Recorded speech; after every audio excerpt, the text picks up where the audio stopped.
Alberto Salazar, the Nike Oregon Center, and Mo Farah, a new doping scandal. What does this mean for Mo Farah's future? Well, if they catch Mo Farah, that is, I really don't see that happening. Mo Farah doesn't belong to a third world country, number one. He is Britain's best, 5,000, 10,000 gold medal, 2012 London Olympics. The surprising part is that somebody has actually gone forward, sat on the BBC program and spoken about Salazar. Right. Now, Salazar has a huge history. He's been a fantastic runner, though unfortunately could never win an Olympic medal. He won the New York and the Boston marathons. And in the 84, I think he finished 15th or so. Right. But what is surprising is that Nike is sponsoring the center. You know, if Nike is sponsoring the center, you do have standards in place. A slightly different topic. Certain countries seem to do well in international athletics. Jamaica, Kenya. Do you think that that's because of natural genetics, or do you think there are other factors at play there?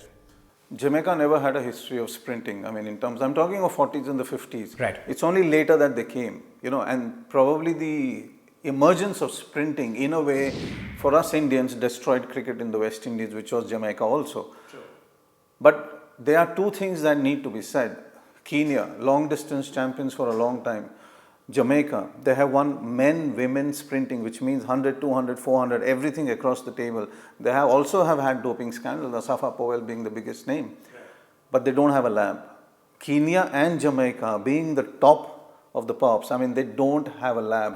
When you say they don't have a lab, what do you mean by that? They don't do blood testing. They do urine samples. And urine samples can be anybody's urine sample. It can't be, if I'm the athlete, and I can pass off a urine sample anywhere because it's the home association. Now, will the Jamaican Athletic Association allow a Jamaican top star to be caught? I don't think so. Talking about Indian athletics, Yuri is back as the coach of the women's relay team. What does this mean? He was formerly disgraced post the 2010 Commonwealth Games, and at that time, the Indian Athletic Federation, they said that he was responsible for doping, and now they're saying it was some vested interest in somebody else. So we are bringing back a known offender, or at least, what's happening here?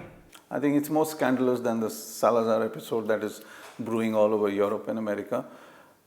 I don't see any reason to bring him back, right. But they don't have a choice.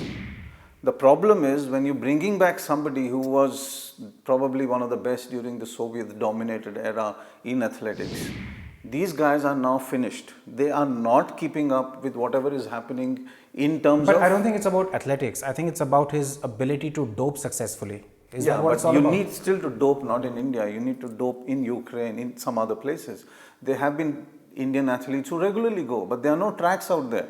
I mean, you can see pictures of them all over. There are no tracks in Ukraine. They just go to a doping facility. They sit in the labs, they get doped and they come back, and then they are caught also.